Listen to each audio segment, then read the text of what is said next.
das nossas dúvidas sobre esse assunto é o otorrinolaringologista, Dr. Cícero Alves. Boa noite, doutor Cícero, seja bem-vindo.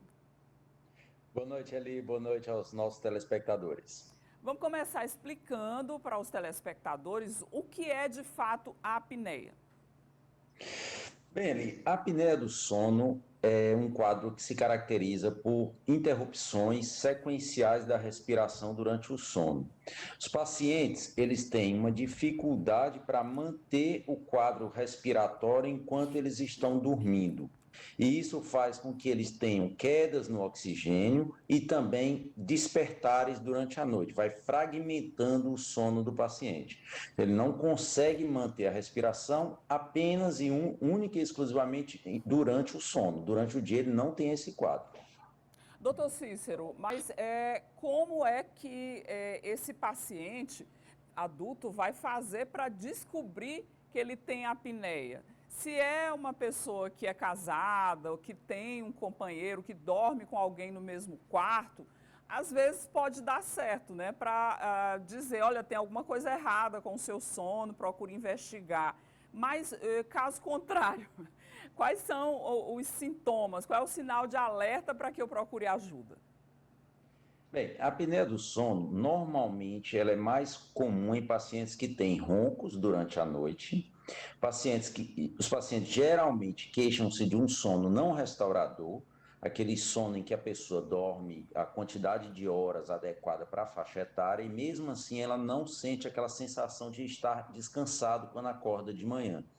Alguns pacientes têm também obstrução nasal, garganta ressecada, acordam de manhã com a cefaleia matinal, com aquela dor de cabeça, passam o dia sonolentos, têm uma dificuldade de concentração no trabalho. É muito frequente a associação com hipertensão arterial, que é a pressão alta. E uma dica simples e que há uma correspondência direta há uma relação direta da circunferência cervical, ou seja, o diâmetro do pescoço e a possibilidade de uma pessoa ter apneia do sono. Nos homens, se eles tiverem um diâmetro cervical na altura da cartilagem laríngea, que é o pomo de Adão, maior do que 43 centímetros, e for um paciente que ronca, muito provavelmente esse homem tem apneia do sono. Esse valor nas mulheres ele é de 38 centímetros. Então, uma coisa simples, uma fita métrica em casa, você mede na altura da cartilagem laríngea, e aí você pode ter, se você tem mais de 43 em homens ou mais do que 38 em mulheres e ronca, é um sinal, há um grande indício de que você possa ter apneia do sono. Mas se a pessoa estiver acima do peso, doutor Cícero, vai acontecer isso também?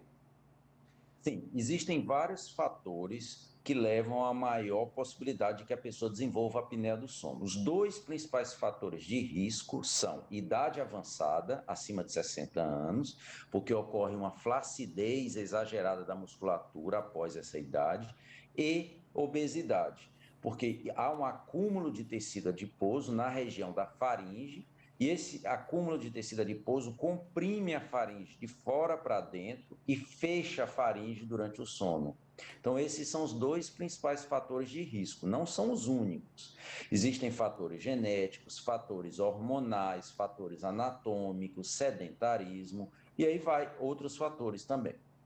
Mas a apneia, ela pode desenvolver em qualquer idade, em qualquer fase da vida?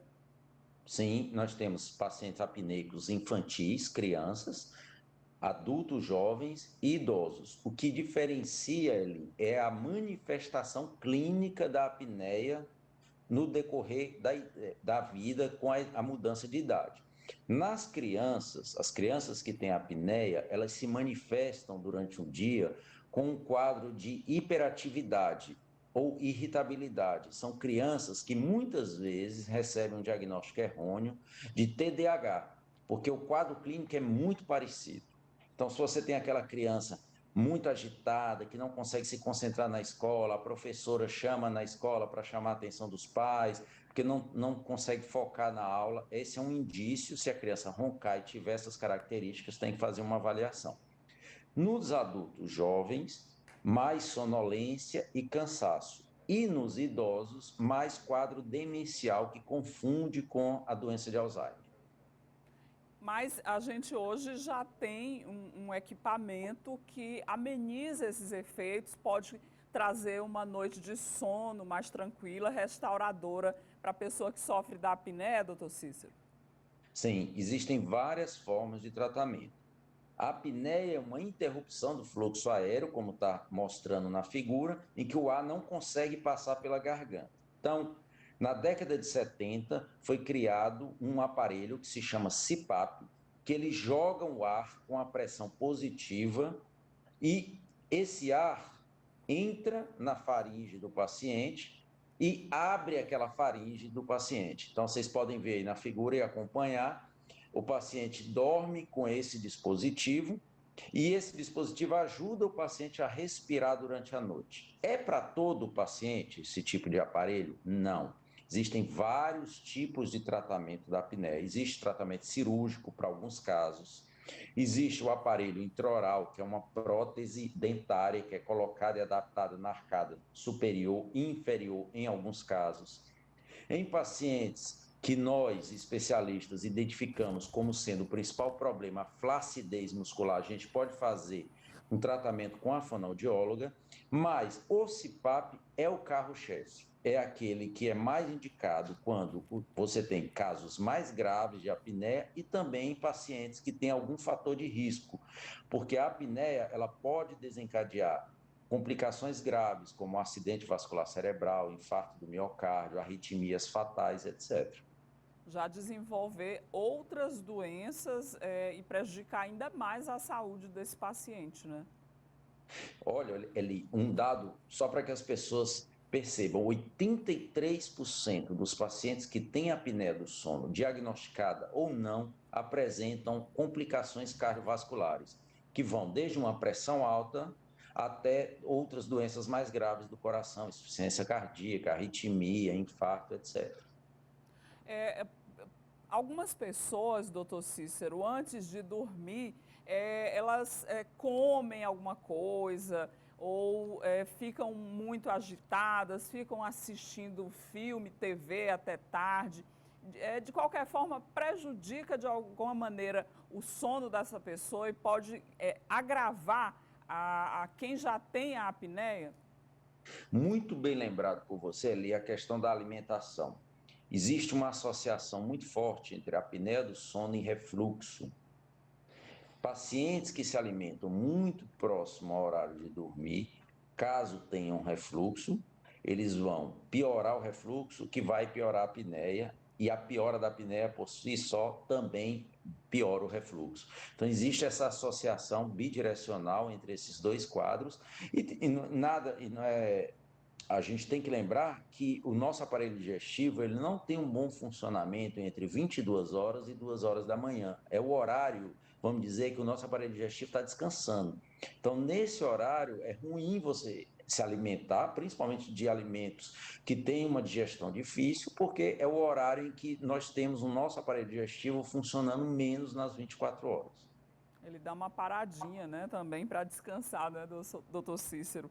Com certeza, merece também um pouquinho, né? A atividade física, qual é o benefício, nesse caso específico, do paciente com apneia? Excelente pergunta.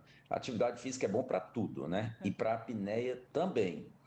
A gente sabe que a nossa musculatura, ela vai perdendo eficácia com a idade. Se a gente pegar nós mesmos com 20 anos, 40 anos, 60 anos, a gente vê nitidamente que a musculatura vai mudando.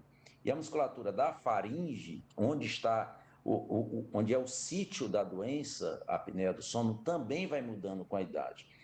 Quando você pratica atividade física no decorrer da tua vida, você ameniza os efeitos deletérios da idade. Então, o teu músculo vai funcionar melhor do que se você não pratica atividade física, se você leva uma vida sedentária. Então, é essencial ter uma atividade física regular no decorrer da vida para também proteger-se da apneia do sono. Sempre lembrando que além da obesidade, a idade avançada é o outro fator de risco principal. Então, Então, todos nós vamos envelhecer e tendermos a ter apneia do sono. Se eu levo uma vida saudável, com peso mantido e fazendo atividade física, eu minimizo os riscos de ter apneia do sono na terceira idade. Então, aquela pessoa que incomoda bastante quando vai dormir, com aquele ronco bem alto, ele tem que ficar alerta, porque pode ser um dos fatores que desencadeiam a apneia e tem que procurar ajuda, não é, doutor Cícero? Olha ali, se ronca, tem pressão alta, que é uma associação, como eu já comentei, muito forte com a apneia, tem um pescoço mais largo e durante o dia sente que dorme e não descansa, passa o dia com sintomas de como se tivesse ressaca de sono, cansado, sonolento, é alta a probabilidade de que tenha apneia do sono. E aí é interessante procurar o especialista, fazer o exame que dá o diagnóstico, que é a polissonografia, porque tem tratamento e, além do mais, é um investimento na saúde a longo prazo, porque vai prevenir outras doenças, principalmente as doenças cardiovasculares. E a qualidade de vida também, não é, doutor, desse paciente que vai ter uma boa noite de sono, vai amanhecer o dia descansado para produzir, para trabalhar, faz toda a diferença, né? Olha ali, só para que os nossos telespectadores tenham ideia, foi feita uma pesquisa recente comparando acidentes de trânsito e acidentes de trabalho em pacientes que tinham ingerido bebida alcoólica e pacientes que estavam com distúrbios do sono, para ver o impacto do distúrbio do sono na atenção e na prevenção desses acidentes. E por incrível que pareça, os pacientes com distúrbios do sono tiveram maiores índices de acidentes, tanto de trabalho como de trânsito, do que os que ingeriram bebida alcoólica. Ou seja, dormir mal é mais perigoso para a saúde do ponto de vista de acidentes de trabalho e acidentes no trânsito do que mesmo ingerir bebida alcoólica. Doutor Cícero, para a gente encerrar esse nosso papo que está tão interessante, mas por conta do nosso tempo não dá mais, eu queria só saber se chega ao extremo de quem tem apneia de sono parar de respirar, correr algum risco se não tomar as providências e não tratar da doença. Sim, ali eu tenho pacientes que têm 100 paradas de respiração por hora. Eles param de respirar 100 vezes no intervalo de uma hora. O oxigênio dessa pessoa, que sempre tem que estar acima de 90, em alguns momentos, todo dia analisando exames, eu vejo oxigênios de 50, de 40, de 60, de 70%. Só para que os telespectadores tenham ideia, a gente está na pandemia de Covid, na epidemia e pandemia de Covid, quando o oxigênio cai de 90, o cara tem que ir para o hospital porque está com Covid. Sim. Agora, imagina toda noite o teu oxigênio cair para 80, 70, 60, 50. Então, eu já tive pacientes que faleceram dormindo, pacientes que já tiveram infarto dormindo por isso, parada cardíaca dormindo, AVC dormindo. Ou seja, a apneia do sono é uma doença grave, é uma doença que impacta a qualidade de vida e impacta a sobrevida, a quantidade de vida que você tem para frente. A boa notícia é que ela tem tratamento. A Que má coisa notícia é que boa. ela é muito, a má notícia é que ela é muito subdiagnosticada. As pessoas não sabem que tem. No Brasil, a gente ainda tem poucos especialistas. O acesso não é fácil, a gente tem que reconhecer isso. A gente tem poucos serviços públicos no Brasil, inclusive.